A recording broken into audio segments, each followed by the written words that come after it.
আসসালামু আলাইকুম। EU24 news থেকে আমি হাদিউজ্জামান অন্তর। আজকে আমরা কথা বলবো বাংলাদেশ জামাতে ইসলামী এবং বাংলাদেশ জাতীয়তাবাদী দল বিএনপিকে নিয়ে। আমরা দেখতে পাচ্ছি যে মিডিয়াতে প্রচুর পরিমাণে বিভিন্ন স্থানীয় সূত্রে যারা এজেন্ট ছিল অথবা যারা এখনও দায়িত্বরত রয়েছে, ফলাফল গণনার সেইখানে রয়েছে, তারা বিভিন্নভাবে মিডিয়াতে তারা নিউজ দিচ্ছে যে এই কেন্দ্রের ফলাফল এত, ধানের শীষ এগিয়ে রয়েছে অথবা দাঁড়িপাল্লা এগিয়ে রয়েছে। তো সেইখান থেকে আমরা কিছু নিউজ আজকে আপনাদের এখন পড়ে শোনাবো, আপডেট নিউজগুলা।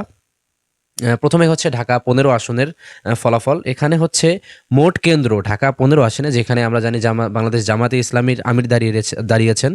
সেখানে মোট কেন্দ্র রয়েছে 127টি, প্রাপ্ত কেন্দ্র 66টি, অর্থাৎ 66টি কেন্দ্রের তারা গণনা করেছে।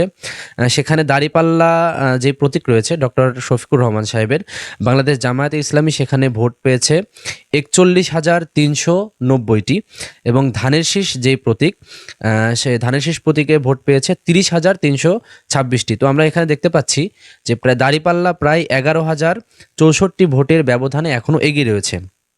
আচ্ছা, এরপরে হচ্ছে আমরা ব্রাহ্মণবাড়িয়া 6 আসনের একটি কেন্দ্রের, ব্রাহ্মণবাড়িয়া 6 আসনের মোট আসন রয়েছে হচ্ছে 98টি, কেন্দ্র রয়েছে 98টি। 45টা কেন্দ্রের ফলাফল প্রকাশ করেছে তারা।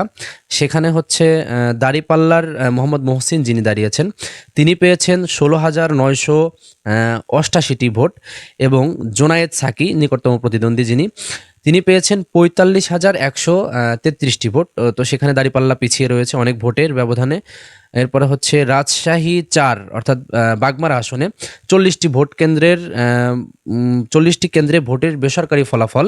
এখানে ধানের শীষ পেয়েছে 40,655টি, দাঁড়িপাল্লা পেয়েছে 43,295টি। তো আমরা এখানে দেখতে পাচ্ছি যে 40টি কেন্দ্রের ভোট ফলাফল যেটা এসেছে সেটা হচ্ছে প্রায় 3,000 প্লাস ভোটে এখানে এগিয়ে রয়েছে দাঁড়িপাল্লা। এরপরে হচ্ছে আমরা যদি ঢাকা, এরপর হচ্ছে পাবনা গেল এটা, এরপর হচ্ছে ঢাকা 18 আসনের ফলাফল আমরা যদি একটু দেখি। ঢাকা 18 আসনে মোট রয়েছে মোট 75টি কেন্দ্রের গণনা শেষ হয়েছে। এখানে শাপলাকলি পেয়েছে 40,029টি ভোট, এবং ধানের শীষ প্রতীক এখানে পেয়েছে হচ্ছে 49,735টি ভোট। এখানে প্রায় ব্যবধান রয়েছে 9,706টি ভোটের, অর্থাৎ শাপলাকলি যারা 11 দলীয় যে জোটটা রয়েছে সেই 11 দলীয় জোট এখানে পিছিয়ে রয়েছে প্রায় 9,700 ভোটের ব্যবধানে। এরপরে যদি আমরা ঝিনাইদহ 4 নম্বর আসনের কথা বলি, ঝিনাইদহ 4 নম্বরে 120 কেন্দ্রের ভেতর 82 কেন্দ্রের ফলাফল প্রকাশ করেছে তারা। 120 কেন্দ্রের ভিতর 82 কেন্দ্রের ফলাফলে এগিয়ে রয়েছে ধানের শীষ, এখানে এগিয়ে রয়েছে এখানে দাঁড়িপাল্লা এগিয়ে রয়েছে। দাঁড়িপাল্লার ভোট রয়েছে 80,600। এরপরে হচ্ছে কাপ পিরিচ, সম্ভবত এটা স্বতন্ত্র প্রার্থী, কাপ পিরিচ পেয়েছে 59,400, এবং ধানের শীষ পেয়েছে সোজা 40,000। অর্থাৎ দাঁড়িপাল্লা ধানের শীষ থেকে প্রায় 40,000 ভোটে এগিয়ে, কাপ পিরিচ থেকে প্রায় 31,000 ভোটে এগিয়ে। আচ্ছা, এরপরে হচ্ছে কিশোরগঞ্জ 3 নম্বর আসন। এখানে আমরা টান উত্তেজনা দেখতে পাচ্ছি। এখানে 117 কেন্দ্র থেকে পাওয়া দাঁড়িপাল্লা পেয়েছে 82,725টি, আর ধানের শীষ পেয়েছে 85,227টি, অর্থাৎ এখানে প্রায় 2512 ভোটে ধানের শীষ এখনও এগিয়ে রয়েছে। তো আমরা আরও যদি কয়েকটা নিউজ দেখি, আরও কয়েকটা আপডেট। এখানে হচ্ছে চাঁদপুর 4 নম্বর আসন যেটি রয়েছে ফরিদগঞ্জ, সেখানে 61 কেন্দ্রের বেসরকারি ফলাফল ঘোষণা করেছে তারা। দাঁড়িপাল্লা পেয়েছে 31,572টি, এবং ধানের শীষ পেয়েছে 37,063টি। এখানে ধানের শীষ এগিয়ে। ধানের শীষ থেকে হয়তো চিংড়ি প্রতীকে একজন দাঁড়িয়েছেন স্বতন্ত্র প্রার্থী, তিনি পেয়েছেন 50,618টি ভোট।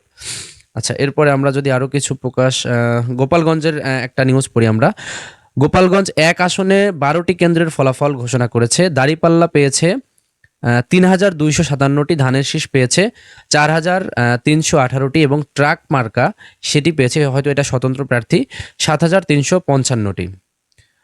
এরপরে হচ্ছে ঢাকা 18 আসনটা তো বলা হয়েছে। এরপরে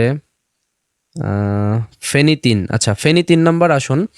ফেনী 3 নম্বর আসনের এখানে ধানের শীষ পেয়েছে ৭,৩৮২টি, দাঁড়িপাল্লা পেয়েছে ৩,৩৯২টি। এরপরে মনগাজী সরকারি প্রাথমিক বিদ্যালয়, এখানে ধানের শীষ পেয়েছে ১৯৯৮টি, দাঁড়িপাল্লা পেয়েছে ৯৮২টি। এগুলো হচ্ছে ইউনিয়ন পর্যায়ের কেন্দ্রের ফলাফল। এরপরে হচ্ছে আমরা ঝিনাইদহ ৩ কোটচাঁদপুর মহেশপুর এই আসনের ৫৪টি কেন্দ্রের ফলাফল। ৫৪টি কেন্দ্রের ফলাফলে এখানে দাঁড়িপাল্লা পেয়েছে ৫৭,১৮৫টি এবং ধানের শীষ পেয়েছে ৪৬,৮৬৩টি। তো এইখানে দাঁড়িপাল্লা এগিয়ে রয়েছে। এরপরে হচ্ছে সুনামগঞ্জের জামায়াতের শিশির মনির, আমরা যাকে আইনজীবী হিসেবে চিনি, অনেক পিছিয়ে রয়েছেন তিনি। এখানে ৪১টি সেন্টারের প্রাপ্ত ভোটের সর্বশেষ আপডেট, শিশির মনির পেয়েছেন ১৬,৮৩৮ এবং নাসির উদ্দিন চৌধুরী তিনি পেয়েছেন ৩৫,৫৩৮। এরপরে হচ্ছে আমরা অন্য আরেকটা আসনে যাই। এরপর হচ্ছে রংপুর একের এখন পর্যন্ত ৭০টি কেন্দ্র শেষ হয়েছে গণনা করা। সেখানে দাঁড়িপাল্লা পেয়েছে ৭১,১২১টি ভোট, ধানের শীষ পেয়েছে ৩২,৬৬৭ ভোট। এখানে অনেক বিপুল ভোটে আমরা দেখতে পাচ্ছি জামায়াতে ইসলামী এগিয়ে রয়েছে। এরপরে হচ্ছে ঝিনাইদহ একের, এটা বলেছি। ঢাকা ১৭ আসনে ১৪টি কেন্দ্রের রেজাল্ট শেষ হয়েছে, গণনা শেষ হয়েছে। ১৪ কেন্দ্রের রেজাল্ট শেষে দাঁড়িপাল্লা পেয়েছে ৭,৭৫৭টি, ধানের শীষ পেয়েছে ৬,৮৪৮টি। এখানেও টান উত্তেজনা দেখতে পাচ্ছি। এরপর হচ্ছে নোয়াখালী ৬ হাতিয়াতে ৭৭টি কেন্দ্রের ফলাফল ঘোষণা করা হয়েছে। এখানে শাপলাকলি পেয়েছে ৭০,৯৩৬টি এবং ধানের শীষ পেয়েছে ৪৫,৮৫৯টি।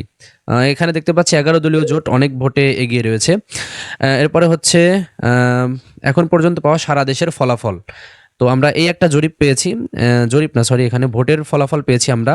গণনাকৃত কেন্দ্র এখানে ২৫৩/৪৩ দেওয়া। এখানে বিএনপি জোটের মোট ভোট গণনা করার শেষে এখানে যুক্ত হয়েছে ১,৯১,১৫৭টি ভোট। এটা ১ ঘন্টা আগের নিউজ। জামায়াত জোট পেয়েছিল তখন ২,১১,৯৯৩ ভোট, আর জাতীয় পার্টি পেয়েছিল ১৩,৪৬৪টি ভোট। খুলনা ৬-এর যদি আমরা আপডেট বলি, ৫৫টি কেন্দ্রের ফলাফল শেষে দাঁড়িপাল্লা পেয়েছে ৫৭,৫২৬টি ভোট এবং ধানের শীষ পেয়েছে ৩৮,৩৯৫টি ভোট। অর্থাৎ এখানে দাঁড়িপাল্লা এগিয়ে আছে প্রায় ১৯,১৩১টি ভোটে। ঠাকুরগাঁও একের অবস্থাটা যদি আমরা একটু দেখি, এখানে ১৭টি কেন্দ্র থেকে ফলাফল ঘোষণা হয়েছে। ধানের শীষ পেয়েছে ১৮,৬০৩টি ভোট, দাঁড়িপাল্লা পেয়েছে ১২,৫১০টি ভোট। অর্থাৎ ধানের শীষ এখানে প্রায় ৬,০০০+ ভোটে এখনও এগিয়ে রয়েছে। এরপরে হচ্ছে চট্টগ্রাম ১ মিরসরাই, মোট কেন্দ্র রয়েছে ১০৬টি। এখানে প্রাপ্ত ফলাফল ৩২টি কেন্দ্রের ফলাফল ঘোষণা করেছে তারা। বিএনপি জোট পেয়েছে ৩৮,৮৫৬টি, জামায়াত জোট পেয়েছে ২২,০০৮টি। অর্থাৎ বিএনপি জোট এখানে ১৬,৮৪৮টি ভোটের ব্যবধানে এখনও এগিয়ে রয়েছে। তো আমরা এখন পর্যন্ত যতগুলো নিউজ দেখতে পেয়েছি, প্রায় অধিকাংশ নিউজগুলোতে আমরা দেখতে পাচ্ছি যে কোনোগুলাতে জামাতে ইসলামী এগিয়ে রয়েছে, আবার কোনোগুলাতে ধানের শীষ এগিয়ে রয়েছে। তো দেখা যাক শেষ পর্যন্ত কারা জয়যুক্ত হয় এবং আগামীর বাংলাদেশ কোন দলের হাতে গিয়ে পড়ে, অথবা কে নেতৃত্ব দেয়, কোন দল নেতৃত্ব দেয়, সেই নতুন সূর্যোদয়টা দেখার উদ্দেশ্যেই আজকে পুরো বাংলাদেশের মানুষজন এখনও নির্বিঘ্নে তাকিয়ে রয়েছে পুরো মিডিয়ার দিকে, যে কখন সম্পূর্ণ প্রত্যেকটা যে ৩০০টি আসন রয়েছে, ৩০০টা আসনের ফলাফল কখন ঘোষণা হবে এবং কারা সরকার গঠন করছে, এটা আমরা তখন জানতে পারবো। তো প্রিয় দর্শক, আমাদের সাথেই ছিলেন। আমরা পরবর্তীতে আরও কিছু পরে আমরা হচ্ছে নিউজটা আরও কিছু আপডেট নিউজ পেলে আপনাদেরকে জানানোর চেষ্টা করব। তো এখন আজকে এই পর্যন্তই। আমি হাদিউজ্জামান অন্তর, AU24 নিউজ থেকে, পাংশা, রাজবাড়ী।